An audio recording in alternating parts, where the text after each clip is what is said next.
ঝিনাইদহের কালীগঞ্জে মাহে রমজানকে স্বাগত জানিয়ে জামায়াতের বর্ণাঢ্য র্যালি।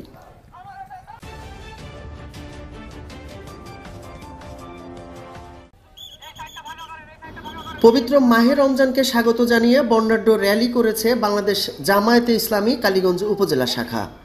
বৃহস্পতিবার বিকাল 4টায় শহরের নিমতলা বাস স্ট্যান্ড এলাকা থেকে একটি র্যালি বের করা হয়। র্যালিটি শহরের প্রধান প্রধান সড়ক প্রদক্ষিণ শেষে কালীগঞ্জ মেইন বাস টার্মিনালে এসে শেষ হয়।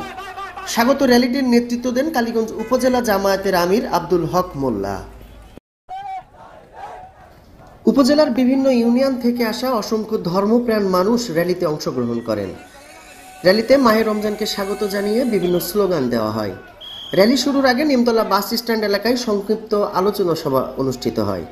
এ সময় বক্তব্য রাখেন সাবেক উপজেলা আমির মাওলানা অলিউর রহমান, উপজেলা শাখার সেক্রেটারি অধ্যাপক লুৎফর রহমান, পৌর আমির অধ্যক্ষ আব্দুল করিম, সেক্রেটারি মোহাম্মদ হাসানুজ্জামান ও ছাত্র শিবিরের উপজেলা শাখার সভাপতি এইচ.এম. মর্তুজা সহ অন্যান্যরা। সংক্ষিপ্ত সভায় বক্তারা বলেন, গত 17 বছর ধরে মাহে রমজানের স্বাগত জানিয়ে আমরা কোনো র্যালি করতে পারিনি।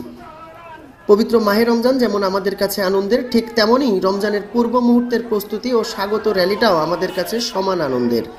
দীর্ঘদিন আমরা এই আনন্দ থেকে বঞ্চিত ছিলাম। র্যালি পূর্ব আলোচনা সভায় বক্তারা মাহে রমজানের পবিত্রতা, সংযম, আত্মশুদ্ধি ও ইবাদতের গুরুত্ব সম্পর্কে আলোচনা করেন। তারা সকল মুসলমানকে এই মাসের মর্যাদা রক্ষা করে যথাযথভাবে রোজা ও ইবাদত পালনের আহ্বান জানান।